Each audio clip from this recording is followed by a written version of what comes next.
السلام عليكم ورحمة الله وبركاته. اليوم ضيف حلقتي الشاعر الشعبي ابن مدينة الصدر مصطفى الذهيباوي. أهلا وسهلا بك مصطفى. حياك الله حبيبي. مصطفى، قبل كل شيء خلينا بالبداية نسمع شيء إلك. نسمع. تمام.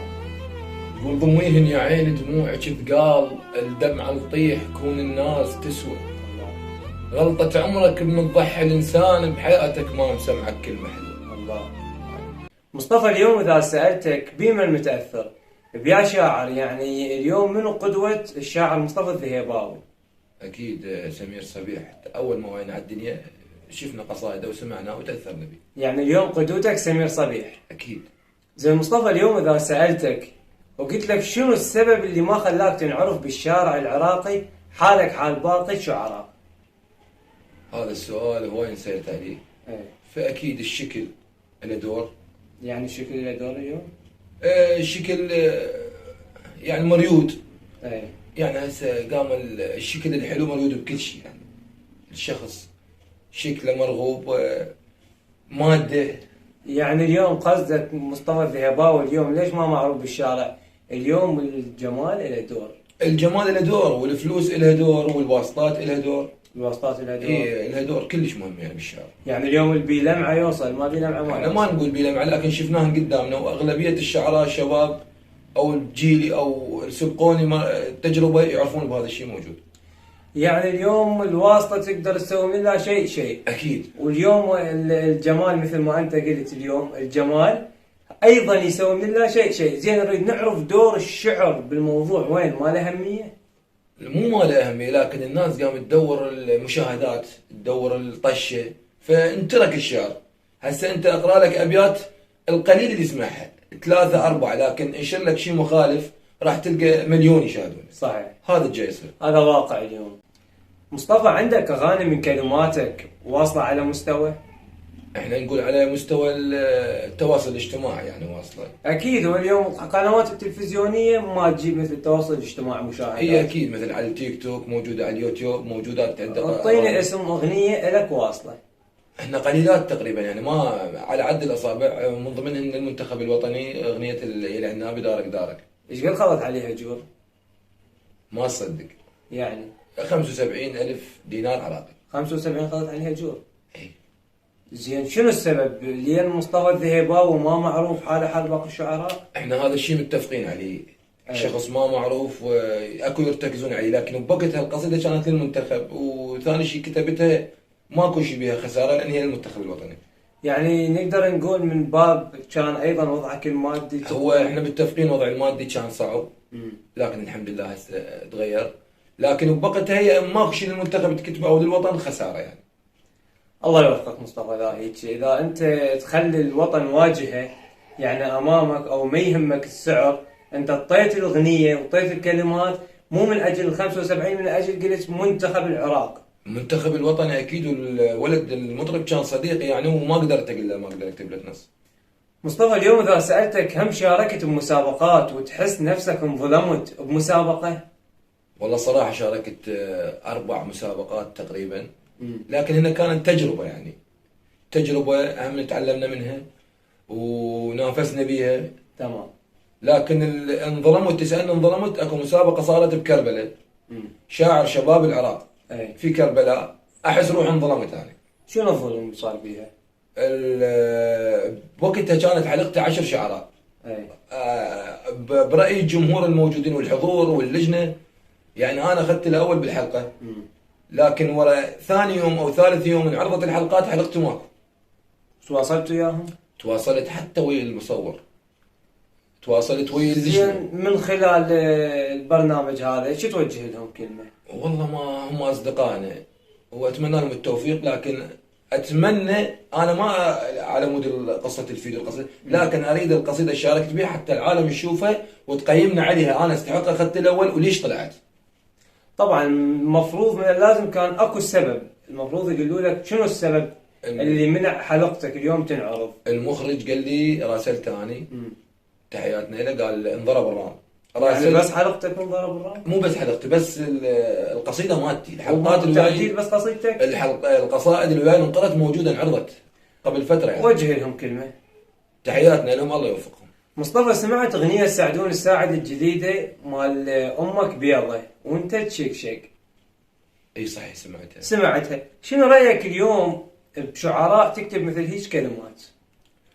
والله انا نصيحة نخوهم شاعر شاب يعني اي او سابقهم تجربة خلينا نقول، تمام. قد يبتعدون عن هاي النصوص. يعني اليوم النصوص مهزلة، احنا نقدر نقول. احنا ما نقول بهاي اللغة مهزلة. هو سعدون السعد عارض روحه، رجال اللي يقول لك انا رجال مو مطرب فكاهي او مصدر رزقي، لكن اكو كلمات خادشه اتمنى يعدلها واتمنى له التوفيق يعني. طبعا الفكاهة لها دور. اليوم انت من سويت على الصمون، العالم تقبلت اغنيتك، بس من تجي تسويها بغير صورة وبغير طريقة مثل هاي مال امك بيضة، اليوم مو جميع يستقبلها او يتقبلها. لا هو المجتمع الشعبي خلينا نقول ما يتحمل هيك بعد، ما يتحمل الفاظ، هيك. لكن اتمنى يراجع روحه. هو مجاله معروف يعني، رجال هزل يقرا ومضحك. اريدك توجه فد كلمة للشاعر اللي كتبها. الشاعر اللي كتبها ما اعرفه، من هو الشاعر اللي كتبها؟ احنا بدون ذكر اسماء، احنا ما نذكر اسماء حفاظا على الاشخاص يعني، بس احنا شو نقول الشاعر اللي كتبها. انت مثل هيك كلمات واضحة مبينة قبالك، توجه له كلمة. والله اتمنى اذا هو كان شاعر يعني شعبي او أي. شاعر قصيده عموديه، اتمنى يرجع القصيده العموديه ويتوجه لها ويرتكز عليها ويتعب عليها، لان النصوص هاي سلسه لكن اكو بها خدش، واتمنى يراجع قراره وبعد ما يكتب هيك نصوص. تحياتنا سعدون الساعدي وتحياتنا للشاعر. بما انك مصطفى انتقدت الشاعر وكلماته وقلت يراجع روحه، اليوم انت عندك اغنية ب 2019 تتحدث على البوبجي مال جدتي تلعب بوبجي، مطيها الشخص ايضا معروف وهم واصله على اليوتيوب. صحيح موجوده القصيده على اليوتيوب. زين اليوم الشاعر هل من الممكن يكتب جدتي تلعب بوبجي؟ وين الضرر بالموضوع؟ يعني انت اليوم احنا ما شفنا سمير صبيح وما شفنا عليان سيد خلف كتبوا مثل هيك قصائد. اليوم الشاعر شي يكون احساس واحد من يسمع يتذوق، انا مو اكتب جدتي تلعب بوبجي. حسون حبيبي، سمير صبيح الله يرحمه، تحياتنا العمالقه ذولا بالشعر الشعبي، او اسماعيل قاطع او عريان سيد خلف، ذولا عمالقه، ذولا ما توجهوا لهاي الشغلات. هسه اكو تواصل، اكو عالم خلينا نقول قام تدور طشه، يعني من اجل الماده ومن اجل الطش لا. كل شيء ينكتب. اكو هيك امور، لكن انا بوقتها مو على مود طشه او مصدر فلوس، لكن ولد صديق قريب علي وطلب مني هذا النص، وما اشوف بيه نص يعني، لا بيه كلمات مخدشه لا بيه كلمات سلبيه، كانت قصيده خلينا نقول فكاهيه ومفرحه يعني، لا اكثر ولا اقل. بس احنا اليوم اذا قسناها بين اغنيتك مال البوبجي وبين كلمات سعدون الساعد مال امك بيضة، احنا نشوف فرق كبير. فرق. انا قلت لك تحياتنا لسعدون، انا الاغنيه مالته ما سمعتها كامله، سمعت مقطع منها نشروه على التيك توك، لكن قصيدتي فكاهيه وبنفس الوقت مفرحه، لعبه ولها محبين ولها عالم، لكن ما بيها كلمات مخدشه. لا جوابك بالعكس حلو وكلماتك حلوه من اجل تقول يعني على مود وخلينا نقول خطأت بنص احنا ما بيها، احنا حتى لا خطأت، بس اليوم احنا شفنا مثلا عندك محمد السالم عنده بس 100 يعني كلمات مفرحه، بس انت تجي تبوع على باقي الشعراء كتابات جريئه، يعني نقول زحمه وعوائل وعالم. هو يبقى الشاعر هو ضميره ويفكر خلينا نقول يفكر بناسه يعني، محسوب عليه. صح. هسه راح نتوجه الفقره الصور، راح اعرض لك 6 صور واريد جوابك عليه، كل صوره تظهر امامك. توكل بالله. وسام الساهر انتقد جميع الفنانين وقال انا الاول بالوسط الغنائي، وانا عابر كاظم الساهر وعابر محمد السالم، وعدد الفنانين واحد واحد. شنو ردك على هذا الموضوع؟ شوف احنا عندنا مطربين خطوط حمر يعني. خطوط حمر. كاظم الساهر طبعا يوم كاظم الساهر، سعدون جابر، هواي مطربين عندنا يعني، خلينا نقول خط احمر بالنص الغنائي. هو يقول انا عابرهم بالشارع من ناحيه الشهره. لا ماكو هيك حكي، انا الرجال ما سامع. لا هو انت شو تريد تسمع له؟ انا اليوم اذا اريد اسمعه شنو اسمع له؟ هو بالبدايه كان رادود، صار النوبه مطرب، ومطرب ما يسوي فيديوهات كليب يعني، لا على الستيج مال اعراس يكض طابوقه بيده يكض مالج يعني في شغلات تعبانه. مو قلت لك هواي طرق للشهره صارت يعني، هواي يعني من اجل الشهره هو استخدم انا فنانين كغطاء للشهره. انا اليوم من اجي احكي على فلان شاعر معروف والعالم له جمهوره وله ناسه واحكي عليه، اكيد اطش براسه، شو توجه له نصيحة؟ اتمنى يراجع روحه ويرجع لصوابه واتمنى له التوفيق انا يعني بكل مجال، لان يجوز باب رزقه او عمله، لكن لا يعبر الخطوط الحمراء. تحياتنا لوسام الساهر. أنور أبو عراق طلع بآخر فترة ببرنامج قال أني أشهر من سمير صبيح، شنو ردك؟ ابو عراق انا اللي اعرفه مهوال، رجل مهوال يعني. هو فرض نفسه على الشعر ويقول أني شاعر. هو ما بيه شيء يعني اذا يقول انا شاعر وحب انا عده، لكن سمير ما يتقارن بشاعر ولا يقاس بشاعر، مع احتراماتنا لجميع الشعراء، واعتقد الشعراء الشعر الشعبي يتفقون معي بهذا الراي، وانا اقل من انا اطلع بسمير صبيح يعني. لا أنت إحنا ما نريد تطلعك بسمير، إحنا نريد تطلعك باللي قاله أنور أبو عراق على سمير. اكيد شيء غلط يعني هذا وما مقبول، واقرب الناس اليه اتوقع حتى قاطع المياه المهوال، تحياتنا له. صحيح. طلع وقال قدم اعتذار، اعتقد هو قلت لك هذا هو رايي الخاص، لكن احنا اكو شيء متفق عليه، سمير صبيح قامه شعريه وتاثرت به اجيال، من المستحيل يجي ابو عراق او مصطفى الذهباوي او غيره ينتقص من شعريه سمير صبيح. رسالة توجهها لأنور أبو عراق. والله اقول له الشعر والصور يمنا وماكو عندنا مكان، اللي يجينا نرفعه بس مو صوره شرشوب. الله. تحياتنا. غلطان واتمنى يراجع هو غلطان، اتمنى يراجع روحه ويعتذر وينهي. بعد انت خلاص استخدمتها للطشه، من وصلت بعد احاول اغير مودي. واتمنى الموفقيه، لانه هو اهم رجل مهوال، يجوز خطا، ماكو واحد ما يخطا، احنا كنا معرضين وحتى للخطا. بالمهوال احنا اليوم جاي نشوفه ما عنده ذيك الامكانيه مال المهوال، يعني شخص بارد تحسه. والله انا ما سامع له الصراحه يعني. انا شايف له بالتيك توك وانا قلب من حكى على سمير وصعد قامت تطلع له مقاطع. حتى ذا كان هو انور ابو عراق، انا هم ما اريد اطلع بيه لانه هو يجوز سابقنا تجربه، لكن هذا الشيء خطا. سمير خط احمر متفق عليه الشعر الشعبي والخليج العربي كله، يعني خلينا نقول العرب بين قوسين ماكو واحد ما يعرف سمير صبيح. نتمنى من انور ابو عراق يراجع نفسه. مهيمن الامين شاعر واصل اليوم ومعروف، وحتى طلع ببرنامج ويا سمير صبيح. اليوم جاي نشوف مهيمن الامين عاف الشعر ماله والتهى بهوسة التيك توك وصراعات ويا المشاهير، ويطلع بمقاطع يذمهم ويذمونه، واكو فد صراعات بينه وبين المشاهير اللي ما تلوق له، كان من المفترض يبتعد عن هذا الشيء ويظل بمجاله. شنو رايك؟ احنا ما نطلع بس خلينا بمجال الشعر. الشعر يعني اليوم نشوف شاعر يعني شلون صراعات بينه وبين باقي المشاهير اللي اصلا ما عندهم محتوى هم. مهيمن الامين شاعر يخبط، هو شاعر متفقين ومبدع، وانا الله شاهد يعني ما عندي معرفه شخصيه بيه، لكن سامعه وملتقي به بنادي الولاء، بالولاء نادي الولاء الرياضي بعده مهرجانات، والتقيت به بالحريه. شاعر مبدع، لكن اخر فتره شفته يعني اعتقد يعني هو حولها الى باب رزق او مصدر عيشه يعني. يعني قصدك هاي الصراعات متفق عليها؟ اكيد يعني ما اتوقع يعني ما متفقين عليها، واتمنى يراجع روحه، لان مهيمن شاعر يخبط. يعني اليوم من يطلع يقول عمامي وقفوا لي وانغلط علي على المشكله والله صارت هو وحس. اعتقد مع احتراماتنا له او اغلبيه الجمهور يعتقد يطاوعنا بالراي، هو جابها الروحه، لان انت شاعر ومجالك يختلف عن المشاهير هسه جاي يسوي طشه او خلينا نقول تحشيش. شاعر معروف وله ثقله بالشعر. يعني رساله توجهها لمهيمن الامين. اتمنى يرجع مهيمن الامين اللي اعرفه ب 2018. اتمنى يعني. تحياتنا المهيمن. تحياتنا. سجاد العقيلي شفت له مقطع يقول يا عم اهل الخمر كل ذنب ما بيهم، يا ويل من اللي يصلون ويكذبون تاليهم. برايك سجاد العقيلي يروج لمساله الخمر؟ لا ما ناخذها من هذا الباب احنا. يعني من يابا سجاد مهوال مبدع. سجاد مهوال وانسان طيب تمام، وما عنده معرفه شخصيه بي، لكن متابع اخباره او اسمع من بعض المهاويل او بعض الشعراء اصدقائنا. فبهذا البيت اعتقد هو كان يعني هو يجوز يعني معاشر الطرفين، خلينا نقول معاشر، يعني شاف اليوم الحنيه باهل الخمر واهل الصلاه. احنا ما نكون هيك حتى نروج لهيك ماده، لكن هو حج على حكي. هو يجوز عنده اصدقاء، احنا اغلبيه اصدقائنا الزين والمو زين، واللي يشرب واللي يصلي واللي يصوم، يجوز هو عنده يعني اصدقاء يعني عندهم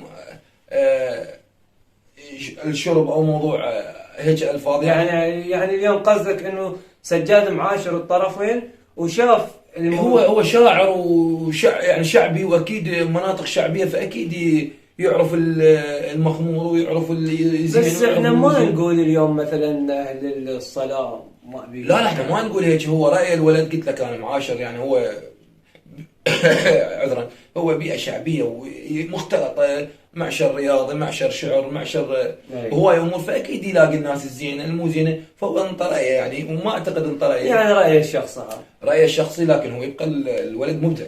الولد مبدع، احنا اليوم ما انتقدناه كشخص، انتقدناه كمقطوعه هو استخدم. اتمنى له الموفقية، واذا كان عنده اخطاء، انا اخوه صغير الشاعر مصطفى الذيبه، واتمنى يقبل نصيحتي، هيك نصوص لي يوصل لها. تحياتنا. حسون بزون، وصلتنا معلومة تقول أغلب الأشعار اللي استخدمها حسون بزون للطشة على لعيب المنتخب العراقي الأشعار مال مصطفى الذهباوي. وين الضرر بالموضوع؟ يعني أنا شفت له فد مقاطع ينتقص بيها بأشعار على ميمي فوق طابوق أنا وفوقاك أتوقع، على جلال حسن. انتقص بتحشيش، اي بس لكن كشعر ما انا من دزيت له. تحياتنا للحسون يعني أي. صديقنا، هو هم رجل رياضي، لكن بوقتها انا ردت ادعمه، يعني هو كانت بدايته، كانت بدايته هو اعرفه كرياضي يعني دزيت له بعض الابيات فكاهيه، يعني خلينا نقول 4 ابيات او 5 او خلينا نقول 3 رمضات دزيت له لا استخدمها. يعني اليوم مصطفى الذهباوي صاحب فضل على حسون بزون؟ لا ماكو صاحب فضل، اخوي وصاحبي وصديقي، لكن بوقتها كانت هو، انا قلت لك انا صديق قريب يعني علي، أي. لكن بوقتها صارت للضحك للفكاهه وطيتها الابيات. شنو رسالتك لحسون بزون؟ اليوم انا جاي اشوفه من يقعد فوق السطح وينزل مقاطع يعني احنا نحب يطور من نفسه، اكيد نتمنى له يعني للاحسن. وهواي يظل قاعد يعني بالسطح وينزل مقاطع اشوفها ما لها داعي. والله نتمنى له يعني الموفقيه قبل كل شيء، لانه اخونا وصاحبنا قلت لك، لكن اتمنى يرتب محتوى، يسوي له محتوى خاص به إله يعني إله. يعني يغير الكاركتر شويه ماله. اكيد ويقدر هو يسوي. سمير صبيح، هل يعتبر اليوم سمير صبيح الاول من خلال الشعراء؟ واليوم سمير صبيح مدرسه، واريد توضح لنا شنو معنى كلمه مدرسه. حتى ما تكون محسوبه علي، انا مو بمستوى اقيم سمير صبيح، لا احنا ما نريد، لكن خلينا نقول رايي الشخصي. رايك كرايك مصطفى الذهباوي عوف الشاعر كمصطفى الذهباوي. سمير الشاعر الاول بالعراق، سمير الاول بالعراق، الاول بالعراق بدون منازع يعني. سمير مدرسه. قلت لك انا ما اقدر اطلع لان انا مو مستوى هاي العمالقه الكثافه الشعريه. زين اليوم شنو معنى كلمه مدرسه اللي جاي تستخدمها باقي اكيد الشعراء؟ يطلع لون مختلف عن الشعر الموجود، واكو اجيال تتاثر به، والجاي نشوفه سمير صبيح تاثرت به ما يقارب 4 اجيال، اذا لحد الان وصلت 5 اجيال. زين اليوم عريان سيد خلف ايضا خرج اجيال، بس شفنا راي سمير صبيح به وقال عريان مو مدرسه. هذا راي سمير صبيح بعريان، فانا ما اقدر اتدخل براي الكبار. زين سمير صبيح انا وصلتني معلومه تقول انه سمير انتقدك على الشعر لك على بيئه شعر. صحيح، مسابقه سيد الشهداء للحشد الشعبي. شنو كان السبب؟ هو بعد هو برايه هو كشاعر وكعملاق خلينا نقول، وكان بوقتها من ضمن اللجنه سعيد الصافي، وناظم الشاعر الكبير ناظم الحاشي، واستاذ سمير صبيح الله يرحمه، وقال له هذا البيت خطا، وبوقتها ما خلانا نتحاور وياه. هو سمير دائما ما يعطي مجال. انا بس عندي تنويه، سمير صبيح دائما ينتقد القصائد ويوقف الشاعر، وايضا سمير صبيح اذا ترجع له هواي عنده ابيات ما يوصل بها الصوره صحيحه وما يوصلها المعنى. ماكو شيء. مو انت اليوم ايش عندك سمير يقول احرقني، قلت له حطب بيدفع وانا احتمل. زين احرقني، منو هو اللي يحرقك؟ البشر؟ هل ممكن ان ينقاس بالخشب يعني بالحطب البشر يحترق؟ البعد العده خيال الشعري ياخذك لابعد مكان ويرجعك لنفس المكان، وانت ما تحس يعني هواي امور سمير صبيح ما حد يختلف على شاعريته، وما حد يختلف على شاعريته، بس ايضا من يقول احرقني قلت له حطب، يعني يحرقني مثلا البشر شنو البشر؟ خياله يقول له احرقني. لا انا اريد اشوف والله شلون احترق، احرقني قلت له حطب شلون احترق؟ يقول لك اكو بيت اسماعيل القاطع اللي هو سمير صبيح الله يرحمه متاثر باسماعيل القاطع، عنده بيت يقول حتى هذا القمر لعبه من خلص دوره مشينا نزلوا اهله بحبل، يعني هذا اذا ترجع له اسماعيل القاطع هو شعر خيالي، يعني خيال خلينا نقول سرياني، اكو ابيات سريانيه هم الكبار المختصين بها يكتبونها. الله يرحمه ابو علي. اليوم ابو علي ما حد يعني. لا ما حد يتناقض على شعري. الله يرحمه. الله يرحمه. بما انه وصلنا لنهايه الحلقه مصطفى، خلينا نختم بقصيده لك ترضي الجمهور ان شاء الله. بس احنا قبل لا تختم القصيده اريد اعرف سبب ابتعادك عن الشعر شنو؟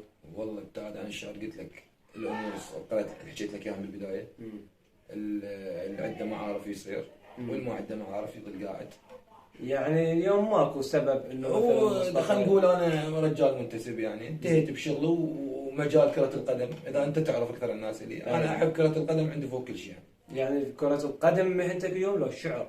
والله لا كرة القدم مهنتي ولا الشعر، قلت لك انا رجال منتسب. يعني لكن أنت هوايتي خلينا نقول واستمريت بها وما اقدر اعوفها يعني. كرة القدم. كرة القدم. كرة القدم. اليوم الشعر عند مصطفى الذهباوي لو كرة القدم؟ حاليا اكيد كرة القدم. تمام. خلينا نختم بقصيدة. يقول الموت بكل دقيقة يمر خطار، وعزمه وما قبل شير وخبره. حيل تضايقت صرت بضعف ريح، وكل ساعة الزمن ساطرني سطره. عثرت الفين آخ بجدم مشلول، وما يهمني الوقت لو صار عثر. أنا الما مكتف بطعنة وطعنتين، متعود أنام بظهر عشر. أنعم من جنح فراشة بالشوق، خجول وما مزاعل قلب شجرة.